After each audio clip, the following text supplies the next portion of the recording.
C'est l'heure tout de suite de notre second débat, des débats de société plus prospective. Vous le savez, je vous propose un mot pour le lancer, sobriété en pleine crise de l'énergie. C'est celui que le gouvernement a choisi pour nous inciter à moins consommer, à passer l'hiver sans coupure d'électricité. Comment Emmanuel Macron est-il passé des critiques du modèle Amish, c'était il y a 2 ans tout juste, à la sobriété énergétique de cette rentrée?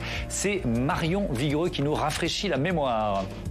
Au sein du gouvernement, c'est le nouveau mot d'ordre. La réussite du plan de sobriété nécessitera la mobilisation de tous. J'appelle donc chacune à établir en septembre son propre plan de sobriété. Et pourtant, souvenez-vous, la musique n'était pas tout à fait la même il y a 2 ans.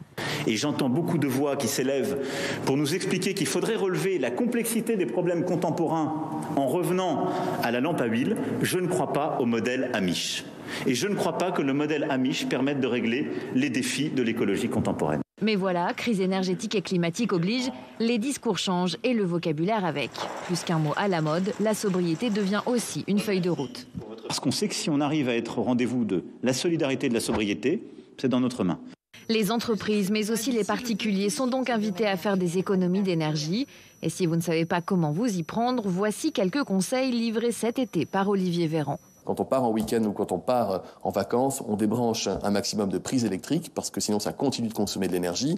Et notamment, on débranche son Wi-Fi, on baisse un peu la clim maintenant que les températures sont amenées à diminuer. C'est aussi un geste qui fonctionne. Et puis bien sûr, on éteint les lumières quand on n'utilise pas les pièces. Depuis, les discours se sont musclés et c'est désormais une campagne publicitaire qui est en préparation.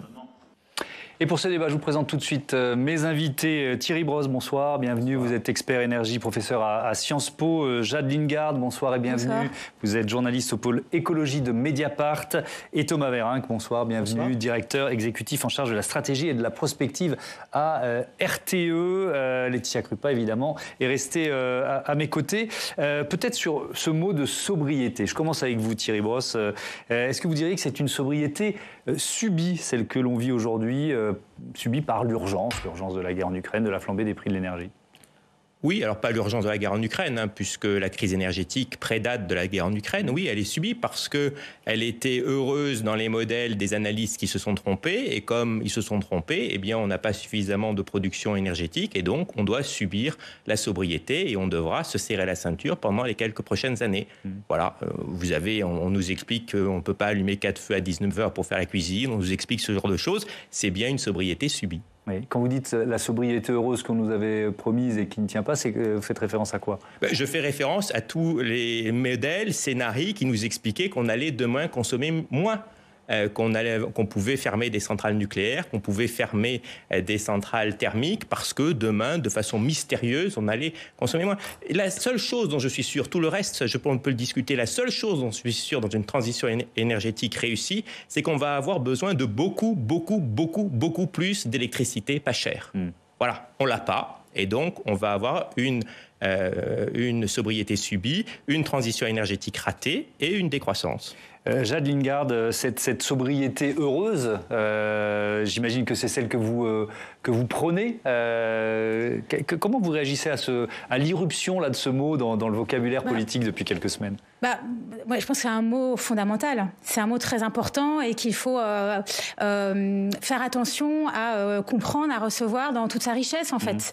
Et dans le sens où parler de sobriété, d'un point de vue énergétique, mais pas seulement, c'est la sobriété, comme un peu règle de vie, comme projet, pourquoi pas, d'une société à un moment. C'est fondamental parce que c'est renverser la manière dont on regarde et on essaye d'organiser notre économie et nos activités, et c'est partir des usages. C'est partir des besoins, qui est une question politique très ancienne et qui est très importante. Et là où c'est un renversement qui est très important, il me semble, à faire, et que même si on le fait très tard en France, il faut le faire aussi maintenant, c'est que plutôt que de, comme disait Monsieur Brosse, il a raison de dire, on se retrouve acculé aujourd'hui avec des décisions qui sont subies et un délai de décision qui est beaucoup trop court pour qu'il se passe d'une manière juste et démocratique. Mais si on se dit très bien, donnons-nous un peu plus de temps, puisque l'enjeu ne concerne pas simplement le fait de passer cet hiver, mais de changer de société, parce que nous sommes en situation de dérèglement climatique, de désastre climatique et d'écocide. Entendons ce qui se passe et regardons exactement de quoi avons-nous besoin en tant que société. Quelles règles pouvons-nous nous donner pour en décider démocratiquement ? Et une fois qu'on a à peu près essayé d'estimer des besoins, des usages, de quelle quantité d'énergie nous avons besoin pour les fournir, ces usages. Donc on voit bien là, on raisonne de manière totalement différente que ce que fait Emmanuel Macron ou la plupart de nos dirigeants. Mais c'est ça que nous demande la sobriété et c'est pour ça que c'est important, parce que ça permet de repenser un modèle de société. Ouais, on va y revenir évidemment en détail, à la fois sur le court terme, comment passer l'hiver, et sur le long terme, comment atteindre cet objectif de la neutralité carbone en 2050. Thomas Vérinck, c'est justement ce que vous proposiez avec RTE. Alors il faut rappeler ce qu'est RTE, c'est le réseau transport de l'énergie, c'est ça l'électricité. De l'électricité, voilà, faut être précis. Et donc vous aviez proposé 6 scénarios pour atteindre cette neutralité carbone. Alors si je schématise, ça va du 100% renouvelable à une parité 50% nucléaire, 50% renouvelable. Est-ce que la sobriété énergétique, dans vos différents scénarios, elle est obligatoire ? Alors effectivement, donc RTE, c'est bien le réseau de transport d'électricité, donc le réseau national avec l'équilibre en temps réel du système et puis la mission de prospective, donner un certain nombre d'éléments pour la prise de décision. Je crois qu'il y a bien deux échéances de temps. Il y a l'échéance de temps du court terme, cet hiver. On a une crise gazière européenne, une crise de production nucléaire française, une sécheresse avec un impact très important sur l'hydraulique. Donc en fait, on est sur une situation qui est très contrainte. Donc là, il n'y a pas vraiment beaucoup de choix sur la façon d'équilibrer le système. Et puis, vous avez le long terme, 2050, la neutralité climatique. Donc pour ça, il faut passer d'une société qui dépend très largement des fossiles, 65-70% de notre énergie est fossile, à une société dans laquelle il n'y en a plus du tout en 2050, et beaucoup moins dès 2030, c'est-à-dire dans 8 ans. Parce que dans la trajectoire, il ne faut pas oublier le point 2030. Pour ça, on a développé un certain nombre de scénarios. Vous parlez des 6 donc qui sont sur la partie production, où on dit on a le choix entre faire un système nucléaire plus renouvelable ou un système qui dépendra à terme uniquement des énergies renouvelables, et puis on essaye de déterminer les conditions qui sont associées à cela. Et puis sur la consommation, on joue sur différents volets, et on joue sur quoi ? L'efficacité, donc le fait de consommer moins d'énergie mais à usage égal, la sobriété qui n'est pas la même chose, c'est-à-dire de réduire nos besoins et donc nos consommations. Bien évidemment, il faut de l'électrification, il faut remplacer les énergies fossiles par de l'électricité, donc on a des trajectoires qui sont croissantes en électricité. Et puis la réindustrialisation, parce qu'aujourd'hui, on importe beaucoup de biens. Si on regarde la question de l'empreinte carbone, c'est-à-dire les émissions de gaz à effet de serre qui sont associées à notre consommation, il faut intégrer les imports. Et donc la réindustrialisation, c'est aussi quelque chose qui peut nous conduire à faire augmenter nos consommations. Donc voilà. Après, par rapport à la question de la sobriété, le faire sans efficacité énergétique, c'est impossible. Le faire sans sobriété, c'est très difficile. Laetitia, ce mot-là de sobriété, il est un peu partout, notamment dans la bouche de tous les membres du gouvernement. Oui, et puis c'est le contexte et c'est la rencontre d'une obsession médiatique et d'une grosse opération de communication de la part de l'exécutif. Donc il n'y a pas une interview sans que ce sujet de l'énergie soit mis sur la table et sans que le mot sobriété ne soit prononcé. Exemple, ce matin avec le ministre de l'économie Bruno Le Maire, c'était sur France Inter. Allez-vous attendre jusqu'à décembre pour mettre le chauffage à Matignon ou à Bercy, comme dans le collège de ma fille, qui ne va pas mettre le chauffage apparemment avant décembre? Nous ne mettrons pas le chauffage tant que la température ne sera pas en dessous de 19 degrés. La température qui a été retenue, c'est 19 degrés. Oui, mais demain après-demain, nous ne serons pas au-dessus de 19 degrés, donc vous ne verrez plus avec une cravate, mais avec un col roulé. Et je pense que ce sera très bien, que ça permettra de faire des économies d'énergie, de faire preuve de sobriété. C'est la manière la plus efficace de passer l'hiver sans avoir à couper l'énergie pour qui que ce soit. Alors, est-ce que ce type de communication vous rappelle quelque chose, Thomas ? Pas forcément. Rappelez-vous, pendant le Covid, Jean Castex qui demandait aux Français de laisser papy et mamie dîner seuls dans la cuisine pendant les repas de Noël. Ça s'appelle de la communication directe pragmatique. Mais ce qui est intéressant dans cet extrait que l'on vient d'écouter, c'est la question de l'auditeur dans la bouche de Léa Salamé, puisque l'auditeur sous-entend finalement qu'il y a 2 poids, 2 mesures et que le gouvernement, lui, va mettre le chauffage à fond tout l'hiver.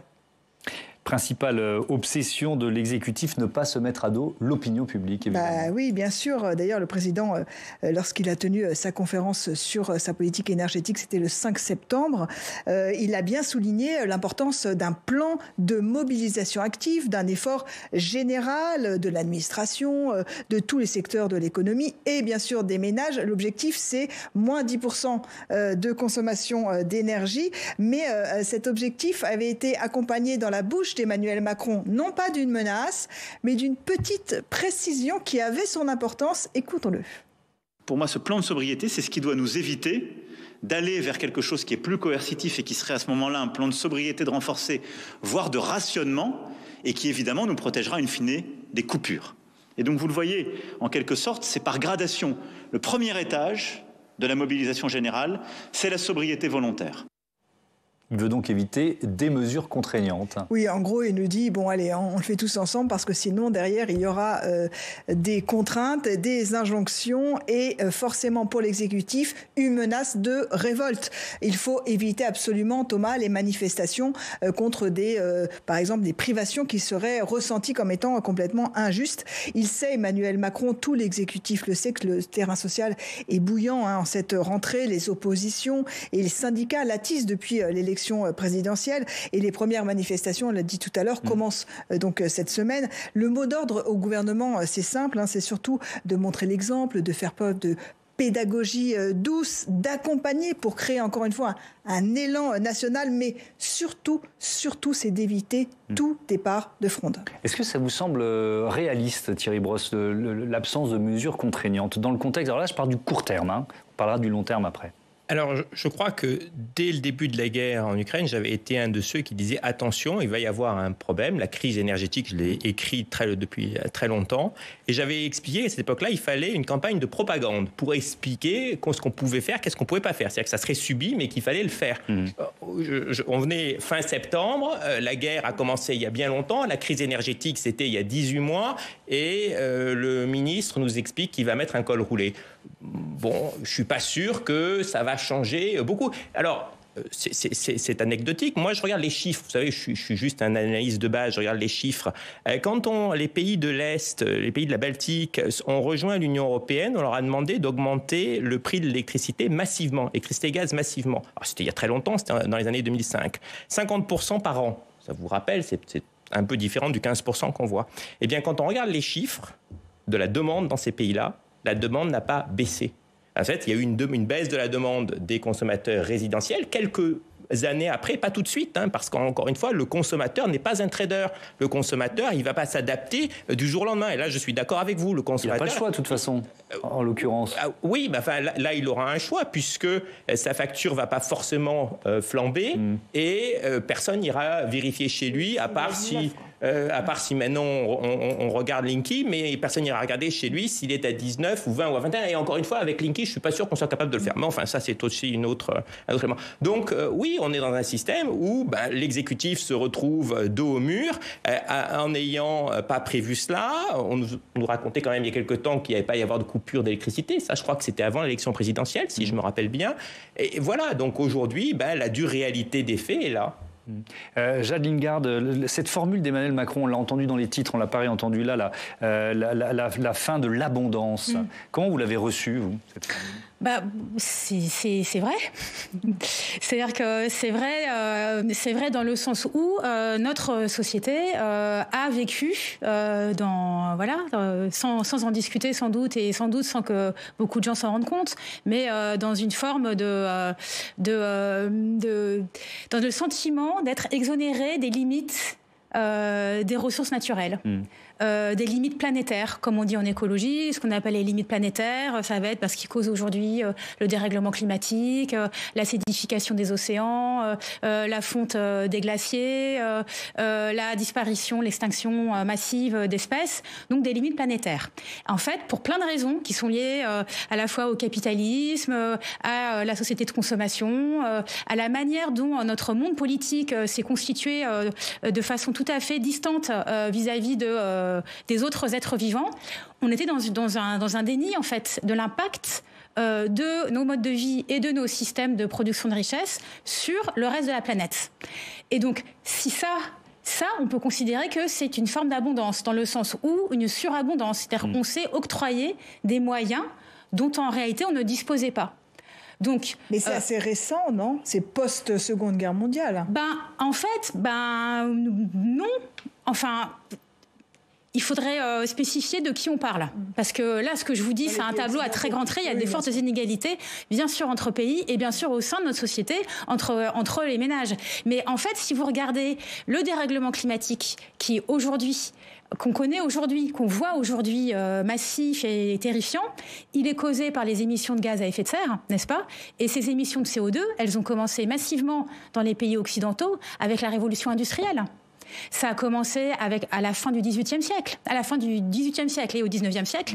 Et en fait, si vous regardez ce qui était les discussions à l'époque, même au moment de la Révolution française, il y a des discussions en France passionnées sur la disparition des forêts.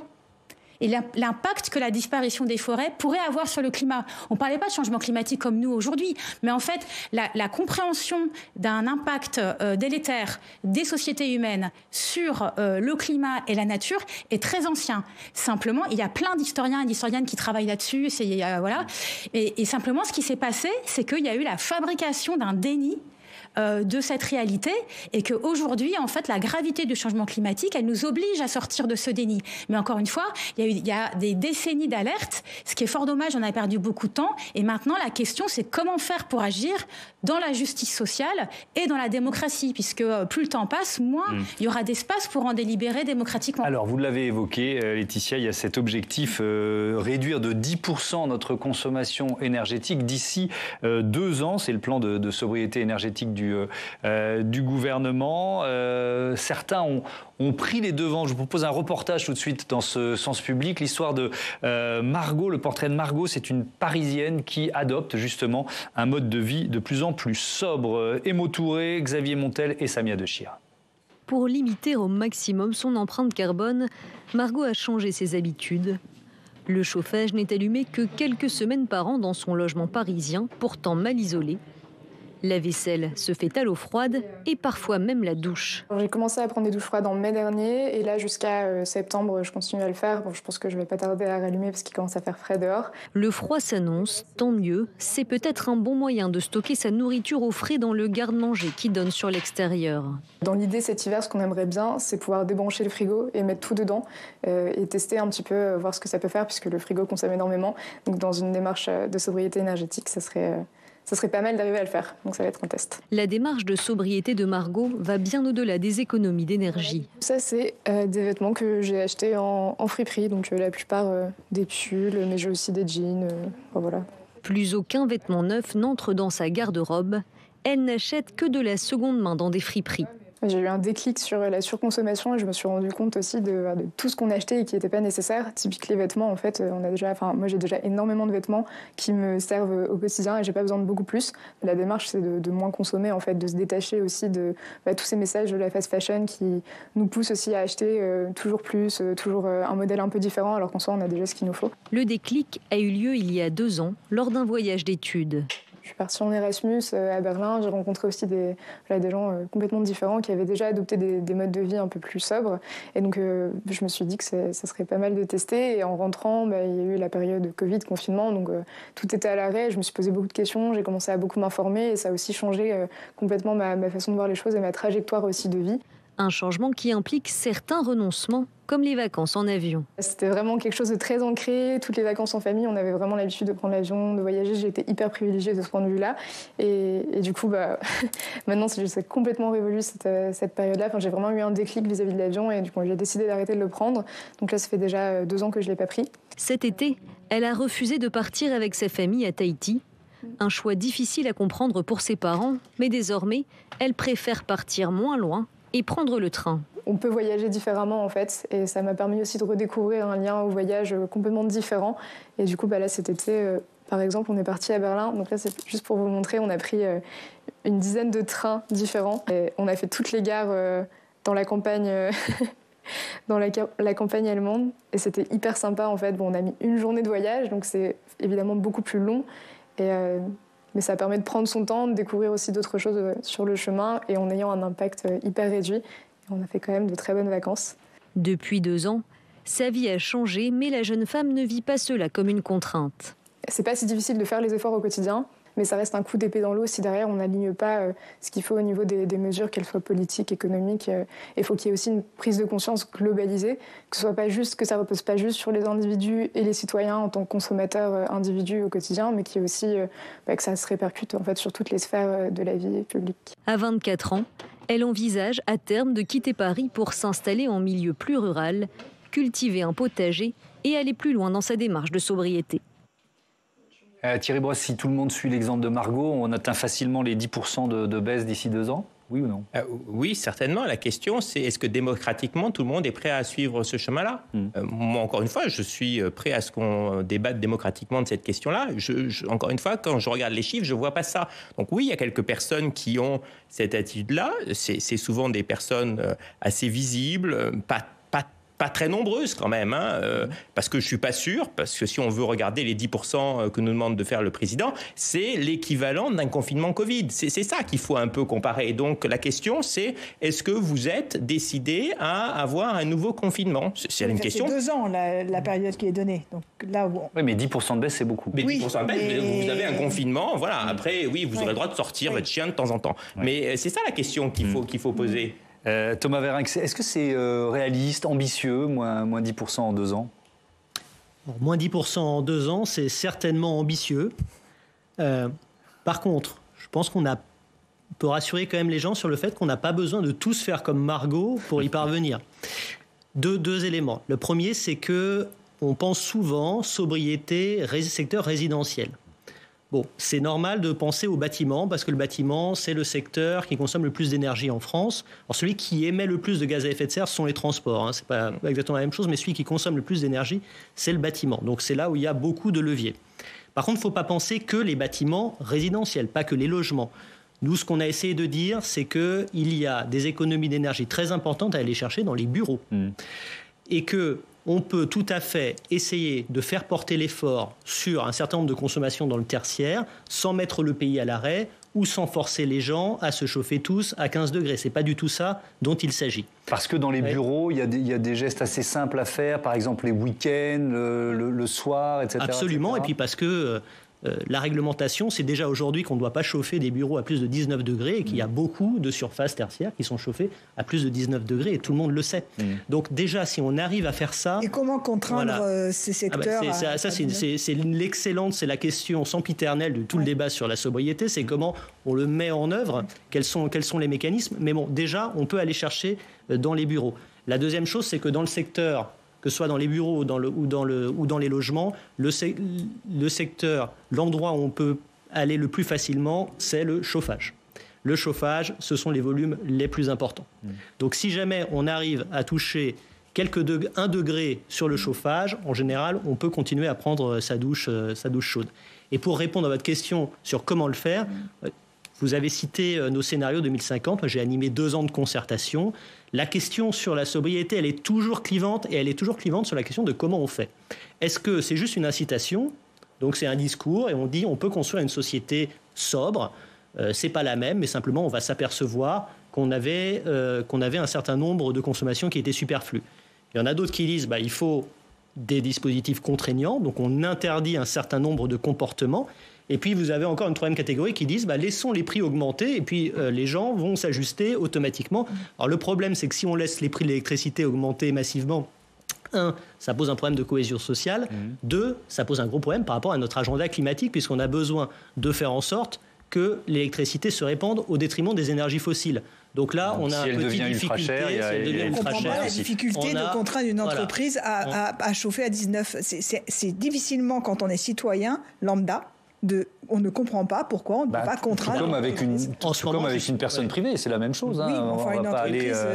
C'est pareil. Sur les entreprises, il peut y avoir un certain nombre de contrôles. Et en tout cas, en ce moment, depuis le début de l'été, il y a beaucoup d'entreprises, de fédérations qui se sont engagées à faire en sorte... Et puis qu'ils le font pourquoi ? Parce que la facture d'électricité et d'énergie est telle qu'il n'y a pas le choix. Voilà, on va abaisser le chauffage, et ça, je pense qu'on peut y arriver à brève échéance. On va continuer d'explorer en fait des pistes à court terme. Là, en l'occurrence, on pourrait parler d'éco-gestes, et je propose à Quentin de nous rejoindre de nouveau avec ce que propose l'association Négawatt. C'est quoi alors ? Expliquez-nous. C'est vrai qu'on a vu l'initiative de cette association qui a publié son rapport ce matin. Oui. On y dit effectivement, et vous venez de le rappeler, que le premier poste de consommation d'énergie en France, c'est le résidentiel, avec 30% de la consommation. Et donc, ils testent plusieurs idées, comme celle de réduire la température de nos chauffages. Baisser 1 à 2 degrés permet d'économiser 8 à 16% de la consommation du chauffage. Quant aux petits appareils, vous savez, la box Wi-Fi, par exemple, eh bien, ils représentent tous ensemble, au total, 15% de la consommation électrique moyenne d'un logement. Quand on les garde en veille, quoi. Voilà, quand on les garde en veille, allumés toute la nuit, et quand on part en week-end ou plusieurs jours, plusieurs mois, quand on part en vacances. Autre mesure proposée, une pratique plus économe de l'eau chaude ou encore d'isoler les combles, Thomas. Cette association qui s'est réjouie de voir ce thème de sobriété arriver comme ça au cœur du débat. Ils doivent être contents devant leur télé voir votre débat, Thomas, effectivement. Mais Négawatt alerte sur ce thème depuis 2001, écrivent-ils. L'association qui appelle à changer nos comportements face à l'urgence, au court terme, mais aussi plus en avant comme ça dans les mois et les années qui suivent. Écoutez, c'était ce matin sur France Inter.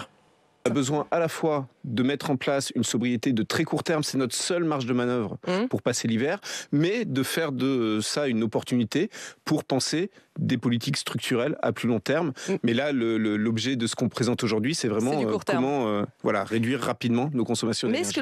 Et alors, pour nous accompagner, nous tous citoyens, dans cette recherche de sobriété énergétique, on peut citer l'initiative de France Télévisions et de TF1. Voilà, une météo de l'électricité, effectivement. Ouais. Ça fait suite à un partenariat avec RTE, donc le gestionnaire du réseau électrique en France. Les chaînes vont afficher une météo de l'électricité. Alors, tous les soirs, alors on ne sait pas encore exactement très bien comment ça va fonctionner cet hiver, mais en clair, face au risque de blackout, des pictogrammes seront affichés. Vous les voyez sur cette page lors des bulletins d'information spécifiques. Vert, c'est normal. Orange, le système est tendu et les éco-gestes sont bienvenus. Rouge, les coupures sont inévitables, je cite, si nous ne baissons pas notre consommation. Au final, ce sont 4 Français sur 5 qui auront accès à cette information en temps réel, dit RTE. Thomas. Merci beaucoup, Quentin. Est-ce qu'on peut échapper aux coupures d'électricité cet hiver ? Oui, on peut. On peut. Alors déjà, le diagnostic, c'est jamais manichéen du risque sur l'approvisionnement. Il y en a toujours. La question, c'est de savoir dans quelle proportion. Et j'aimerais dire que la vraie répercussion de la crise énergétique actuelle, c'est pas tellement le risque de coupure, c'est l'envolée des prix.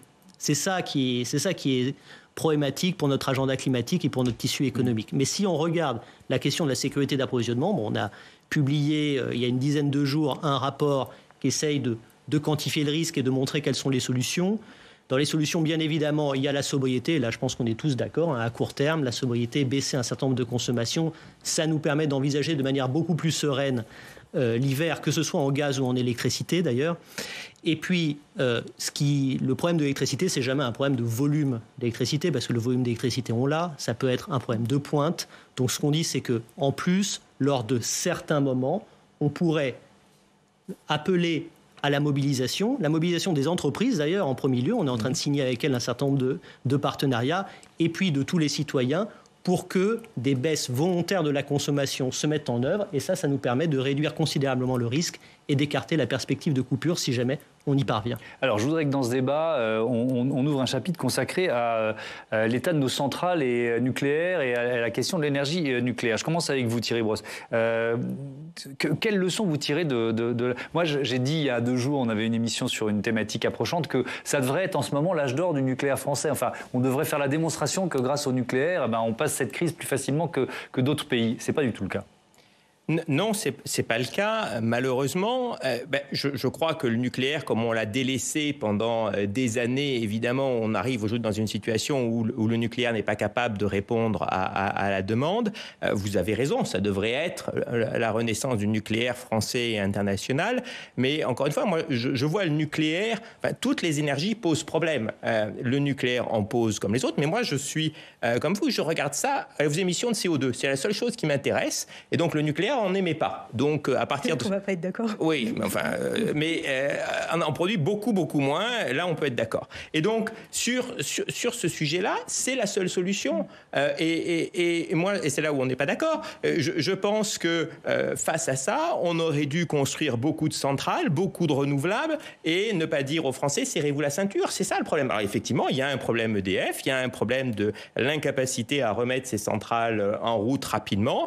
Il y a un agenda qui est beaucoup trop optimiste et qui fait qu'effectivement, on va se retrouver à devoir faire cette sobriété subie. Je veux juste quand même revenir sur les chiffres qui ont été donnés là. Parce que ça m'intéresse, ça m'interpelle toujours des gens qui donnent des chiffres et ensuite on admet que c'est les tables d'évangile.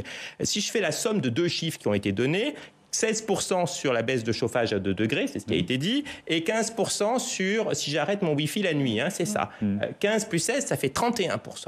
Eh bien, écoutez, je suis prêt à être réinvité ici l'année prochaine et je serai très content qu'on ait fait 3% d'économie. 31%, c'est totalement aberrant. Donc vous dites que les chiffres de négawatts sont pas justes, sont impossibles à atteindre en fait. Mais vous prenez des hypothèses telles que, effectivement, 2 degrés déjà, voilà, on peut toujours dire, moi-même, les hypothèses ne sont pas révélées. Mais 31%, laissez croire aux auditeurs qu'on va arriver à 31%, c'est juste, et ça n'a jamais été vu dans une feuille Excel. Encore une fois, moi, je regarde la data, la vraie, la passée. Bon, je reste sur le nucléaire et je voudrais évidemment vous entendre là-dessus parce que vous êtes pour quoi ? Pour le scénario 100% renouvelable dont parlait notre invité et qu'a proposé RTE il y a quelques mois, en janvier dernier ? Moi, je pense que ce que je pense n'a pas grand intérêt pour les gens qui nous regardent, mais ce que je constate, en tout cas, c'est que certes, l'énergie nucléaire produit une électricité beaucoup moins carbonée que la plupart des autres sources d'énergie. Ça, c'est incontestable.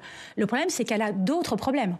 C'est-à-dire que c'est dangereux, on a des enjeux de radioactivité, il y a quand même eu des catastrophes nucléaires que tout le monde a en tête, Fukushima, Tchernobyl, etc.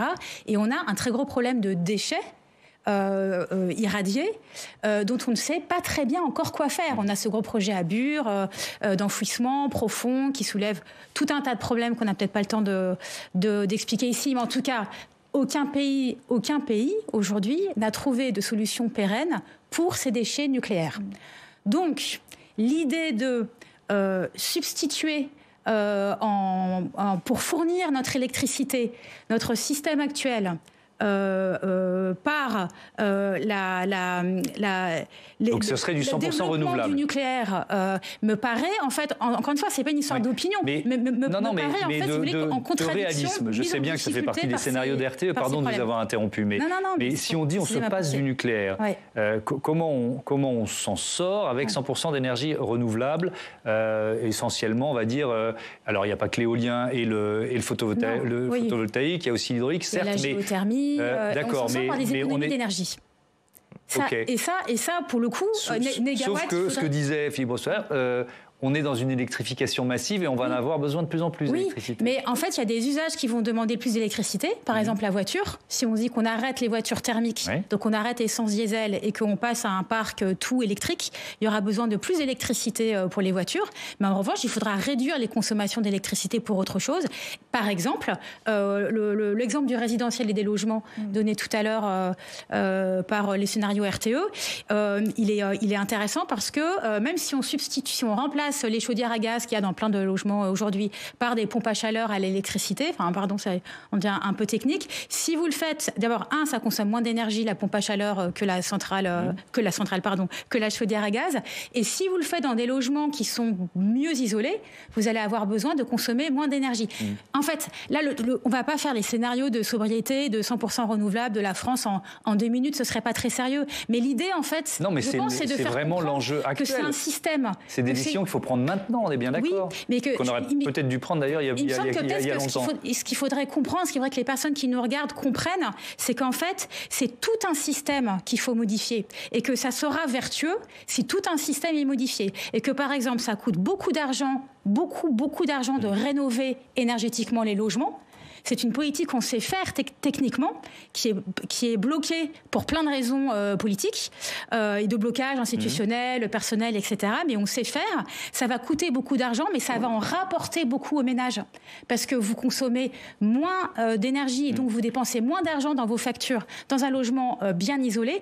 Or, plus on est pauvre, plus la part de ces revenus qu'on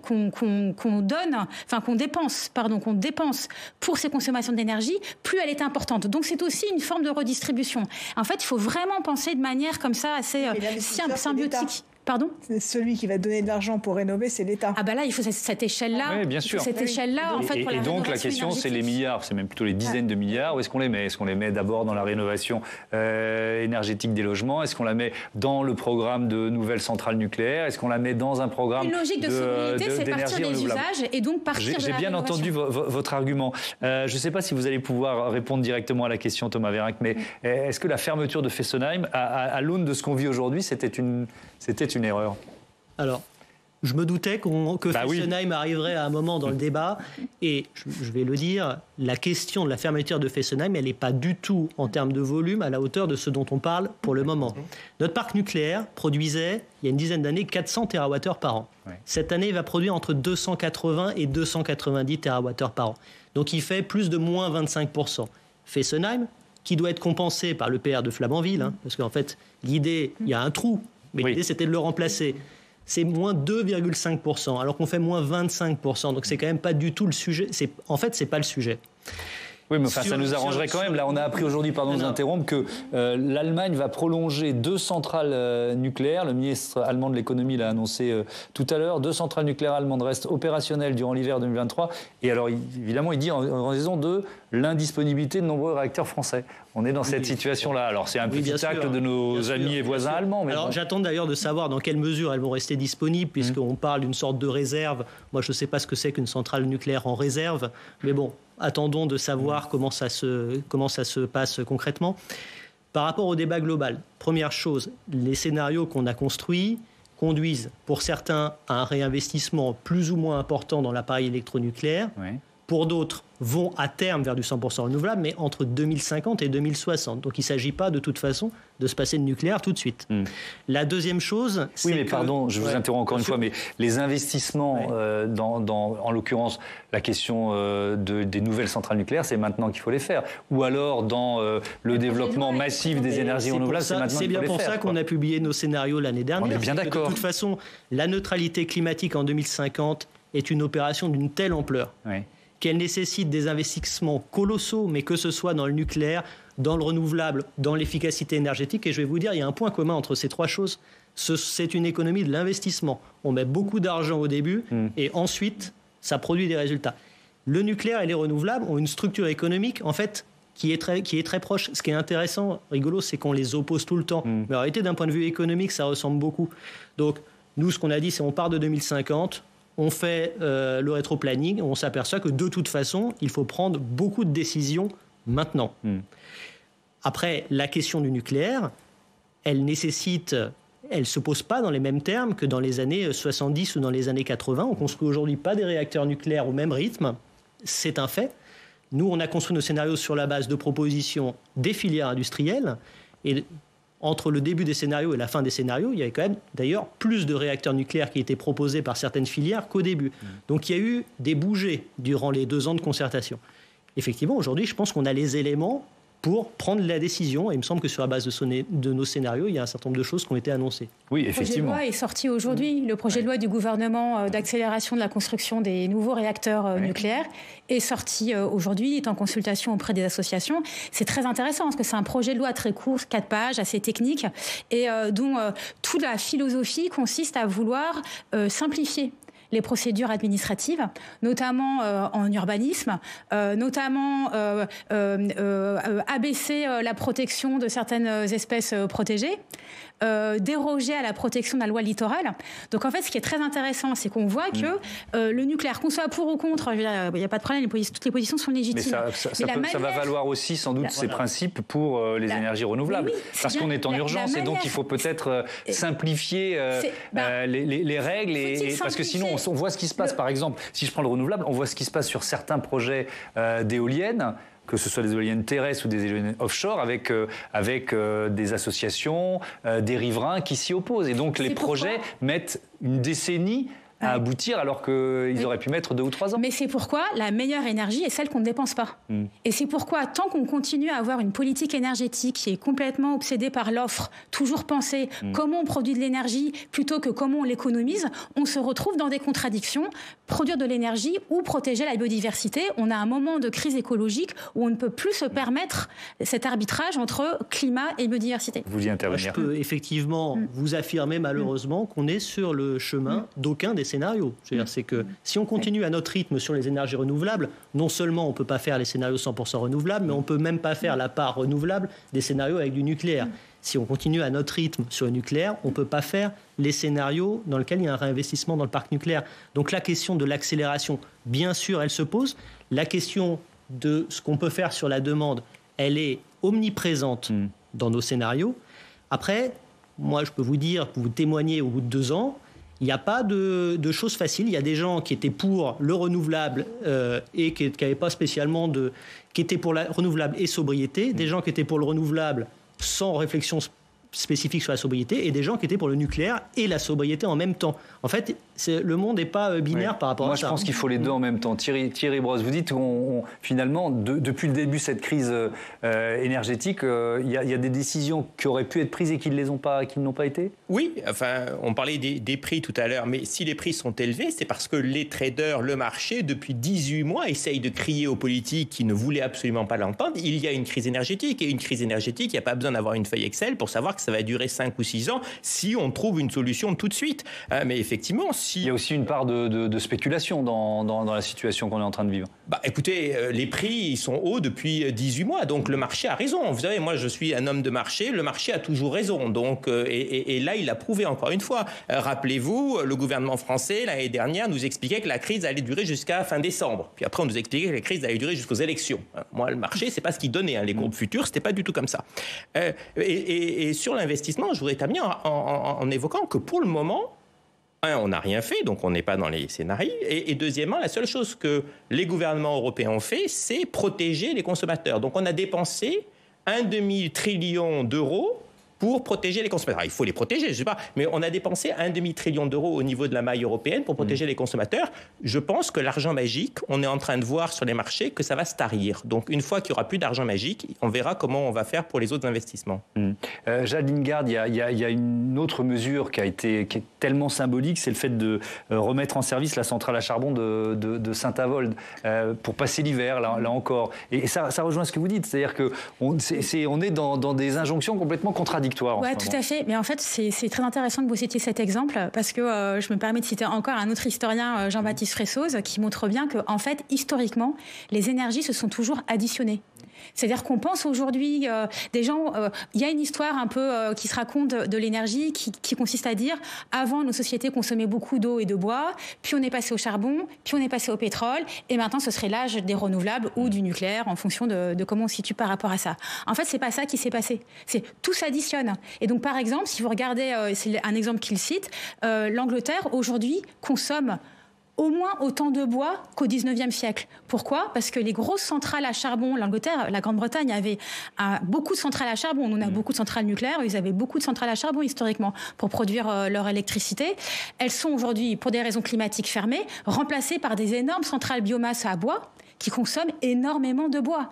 Donc en fait, encore une fois, on a une vision parfois un peu trop naïve, un peu illusoire d'une transition énergétique. On ne transitionne pas comme ça parce que c'est le sens de l'histoire d'une énergie à l'autre. Tout ça doit faire l'objet de décisions politiques forte, sans doute avec des parts de contraintes. Mais il faut bien se rendre compte que l'écologie et la sobriété, ce n'est pas qu'un mot, c'est une matérialité. Et la matérialité du monde, en fait, elle nous rattrape. Et ces énergies, la centrale à charbon, c'est pas étonnant parce que le monde aujourd'hui continue à utiliser énormément de charbon pour produire les biens que nous importons en France, par exemple. Merci beaucoup, merci à tous d'avoir participé à ce débat. Voilà, c'est la fin de cette émission. Je vous dis à demain, évidemment, sur Public Sénat et votre prochain rendez-vous politique, l'invité politique de la matinale. Oriane Mancini reçoit Jean-Philippe Tanguy, le député Rassemblement National de la Somme. Belle soirée à toutes et à tous.